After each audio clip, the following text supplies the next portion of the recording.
여러분들 잘 아시다시피 오늘 방금 전에 갤럽 여론조사 결과가 나왔습니다. 이 갤럽 여론조사 결과 상당히 좀 이상한데요. 어쨌든 간에 일단 그 추세는 부인할 수 없는 것 같습니다. 부정평가가 62에서 60으로 일주일 전에 비해서 좀 좋아졌어요. 2%. 그리고 긍정평가는 30에서 31로 올라갔습니다. 그런데 이 수치 1% 올라가고 내려가고 중요한 것이 아니고요. 이 부정평가를 하는 그 연령층을 보면 전 연령층에서 고착화되고 있다라는 현상이 매우 중요한 것 같아요. 그래서 40대를 제외하고는 전부 부정평가가 2배 이상 높습니다. 전체적으로 보면은 31대 60이라고 말씀을 드렸지 않습니까? 근데 20대의 경우에는요, 긍정과 부정이 25대 61, 30대는 41대 52, 그리고 40대만 긍정평가가 다소 높아요. 4%, 48대 44, 50대는 20대 69, 60대 이상은 25대 61 이렇게 높습니다. 그리고 민주당 지지층의 64%는 긍정으로 평가하고 있는데 반해서 보수층인 국민의힘 지지층은 93%가 부정적이에요. 그리고 더 놀라운 것은요, 이 지지정당이 없다고 하는 무당층에서도 부정평가율이 무려 63%에 달한다. 긍정은 17%예요. 그래서 제가 보기에는 예를 들어서 지금 야권에서 대선 후보 중에서 가장 지금 지지율이 높은 사람이 윤석열 총장이지 않습니까? 그래서 윤석열 총장에 대한 이 지지는 이 무당층에서 이 63%가, 왜냐하면 두 정당 모두 싫어하니까요. 이 사람들이 지지한다고 가정했을 때 국민의힘 또는 제3지대에서의 윤석열 총장의 지지 기반 상당히 장기화될 가능성이 크다 이렇게 봅니다. 그리고 이 긍정률은요, 긍정평가율은 진보층에서가 54, 중도에서 28, 보수에서 14거든요. 이 얘기는 결국 뭡니까? 중도층에서도 절반 이상이 문재인 대통령에 대한 부정평가를 하고 있다는 점. 그래서 이 무당층과 중도층에서의 이런 부정평가율이 높다라고 하는 것은 대통령의 레임덕을 촉발시키는 요인이 될 것이다 라고 생각이 됩니다. 그 다음에 이 국민의힘과 이 여당 국민의힘과 그 다음에 이 민주당의 지지율은 지난번하고 비슷한 수준을 나타내고 있습니다. 자, 이렇게 해서 우선 간단하게 여러분들께 지지율 추이를 말씀을 드렸는데요. 이 지지율이 지금 30% 밑으로 빠지지 않고 살짝 1% 올라갔어요. 이거 혹시 속된 말로 장난친 것이 아닌가 하는 그런 의혹을 떨쳐버릴 수가 없습니다. 그리고 어제 이재용 삼성전자 부회장이 재판에 참석을 처음으로 출석했어요. 그러니까 지난 1월 달에 국정농단 사건 때문에 실형을 선고받고 법정 구속된 이후에 3개월 만에 처음 열린 재판이었었는데요. 이번 재판은 여러분들 잘 아시다시피 적폐 사건이 아니라 삼성 경영권 불법 승계 의혹 사건 때문에 이루어진 재판입니다. 그래서 이 어제 재판은 배임과 그 다음에 자본시장법 위반 혐의로 기소된 사건이에요. 그래서 이재용뿐만 아니라 삼성 전현직 임원 11명이 집단적으로 받은 재판입니다. 그래서 상당히 중요한 얘기 두 가지만 여러분들께 전해드리겠습니다. 물론 이 외형적으로 굉장히 대부분 침묵했고 또 이미 충수염 수술했기 때문에 굉장히 수축해졌죠. 왜냐하면 7kg 정도가 빠졌다는 거지 않습니까? 그런데 중요한 것이 뭐냐면 거의 재판 발언을 안 하고 이제 변호인 측에서 쭉 발언을 했는데요. 범죄 사실을 인정하느냐 이런 질문에 대해서는 인정할 수 없다 이렇게 똑부러지게 얘기했고, 또 하나 중요한 내용은 뭐냐면 국민참여재판, 즉 국민참여재판은 판사가 재판한 것이 아니고 배심원들이 유무죄 의견을 내서 내는 그런 형사재판입니다. 국민참여재판을 원하느냐? 아니다. 이렇게 똑부러지게 얘기했어요. 그리고 변호인 측에서는 불법적인 시세 조정, 주가 시세 조정 없었다. 그리고 이 삼성물산 합병은 경영상의 판단이었다. 이런 취지로 무죄를 주장했는데요. 제가 여기서 왜 두 가지를 이렇게 말씀을 드리냐면 이 재판이 이번에 이성윤이가 수원지검에 전문수사자문단, 그 다음에 수사심의위원회를 열어달라 이렇게 건의를 했지 않습니까? 그래서 수사심의위원회가 열렸어요. 근데 이거는 불기소가 맞다, 혐의가 없다 이런 결론을 내렸습니다. 그러나 이성윤이가 바로 수사심의의 의견을 받지 않고 그냥 기소했어요. 그런 사건이기 때문에 여러분들께서 이번에 이성윤이가 얼마나 잘못된 결정을 했느냐, 그 의도가 어디에 있느냐 충분히 짐작하고도 남는다. 이런 취지에서 여러분들께 이 사건을 말씀을 드렸고, 그리고 그래서 여전히 이재용 부회장 강력히 부인하고 있어요. 자, 그런데 지금 이러한 상황에서 여러분들 잘 아시다시피 지금 이재용 부회장을 풀어야 된다. 그래서 내주에 경제 5단체가 이재용 부회장 때문에 이런 이 옥고 때문에 한국 경제가 굉장히 악영향을 받고 있고, 글로벌 반도체 이런 경쟁에서도 굉장히 지금 심화되고 있지 않습니까? 우리 한국이 밀리고 있다. 그리고 과거에도 작년 연말 12월에도 화이자와 백신 협상을 할 때 한국 정부가 굉장히 어려울 때 이재용 부회장의 개인 인맥을 동원해서 화이자 임원에게 접근해 가지고 결국 한국 정부가 화이자 임원진과 이 화상회의에서 원만하게 협의를 할 수 있도록 여건을 만들어 준 것이 그런 사례가 있지 않느냐. 그래서 이번에 반드시 사면을 해야 된다. 이런 주장을 내놓고 있습니다. 근데 지금 이제 여러분들 잘 아시다시피 왜 사면해야 되느냐 이런 건 우리가 충분히 짐작하는데요. 왜 사면하면 안 되느냐, 사면 반대로論자들의 주장을 보면 삼성전자의 경우에는 이미 시스템적으로 경영이 진행되고 있을 정도로 전문 경영인들이 많다는 겁니다. 그래서 미국의 전자업체인 하만을 인수할 적에도 그 당시 이재용 부회장이 감옥에 있었는데도 불구하고 그런 하만 인수 작업에 아무런 문제가 없이 하지 않았느냐. 이것만 보더라도 이재용 부회장의 경영일선 복귀하고 그 다음에 감옥에 있는 거하고 중대한 이런 투자 M&A하고는 별 관계가 없다. 이런 주장도 제기되고 있어요.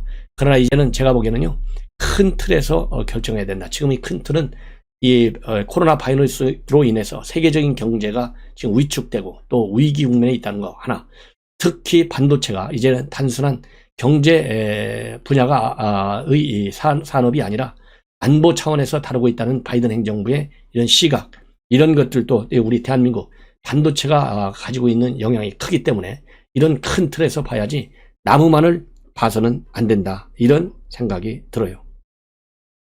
자, 그 다음에는요, 이수진 전 수원지법 부장판사가 지금 이번에 이제 국회의원이 됐지 않습니까? 비례대표로.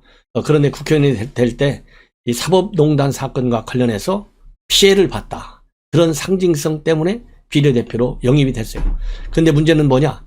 이 사법농단 사건 재판 과정에서 현직 판사가 그런 것 때문에 그런 이 사법농단 이런 것이 아니고 인사상 불리한 대우를 받은 것은 무능했기 때문이었다. 이렇게 인사상의 이 불리한 대우라고 주장하는 이런 조치가 있었다. 이렇게 대답을 했습니다. 이런 대답 때문에 이수진 의원이 뭐라고 얘기했느냐? 이거 탄핵 대상 1순위다. 이렇게까지 받아쳤어요. 그러면서 심한 모욕감을 느낀다. 이렇게 했는데요. 이 판사 드디어 이름이 뭐냐면 이제 김연학 현재 서울 북부지법 부장판사입니다. 그런데 이 부장판사가 이번에 또 연임을 10년 단위로 신청하게 되어 있는데요. 재임명 신청을 해야 되는데 재임용 신청을 하지 않았어요. 판사 재임용 신청. 이 얘기는 그냥 퇴직하겠다는 얘기잖아요. 그래서 20년 차 아주 유능한 법관인데 결국은 법복을 벗는다. 그래서 이 법원에서는 굉장히 인품도 좋고 실력도 있고 핵심 요직을 많이 거친 그런 판사로 알려져 있어요. 그런데 이런 이 판사가 결국 이수진이 좌표 찍는 바람에 물러난다. 그래서 대표적으로 김명수 대법원이 주도한 적폐무리의 희생자다. 아까운 인물 하나를 버린다. 이런 비판이 지금 제기되고 있다고 합니다. 자, 그 다음에는요, 이 정세균 총리가 참 이게 막말 아닌 막말을 했어요. 이 용어도 제가 보기에는요, 이런 망언이 나오는 이유는, 막말이 나오는 이유는 정세균 총리가 지금 지지율이 2, 3%밖에 되지 않잖아요. 지금 버스는 9월 달이면 출발해요. 이러다 보니까 마음이 급해. 지금 뭐 4-5밖에 안 남았잖아요. 그런 막말 세례를 통해서 친문 강성들의 지지를 받아내려고 하는 매우 근시안적인 시각을 갖고 있는 것 아니냐 하는 저는 판단이 듭니다. 무슨 얘기냐면요. 지금 여러분들 아시다시피 지금 백신 문제가 제가 보기에는요. 내년 봄 선거, 그 다음에 6월 지방선거는 백신 하나로 심판하면 되지 않을까 저는 그런 생각이 듭니다. 이번에는 부동산 선거로 심판했잖아요. 그런데 내년 선거는 백신 심판 선거가 돼야 된다. 그러면 반드시 우리 국민 여러분들, 그리고 이제 무당층과 중도층, 앞에 제가 통계치 인용해 드렸지 않습니까?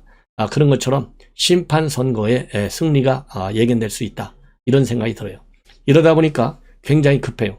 뭐라고 얘기했냐면 지금 코로나 백신 미국에서 줄 수 없다. 그렇게 지금 얘기가 나오잖아요.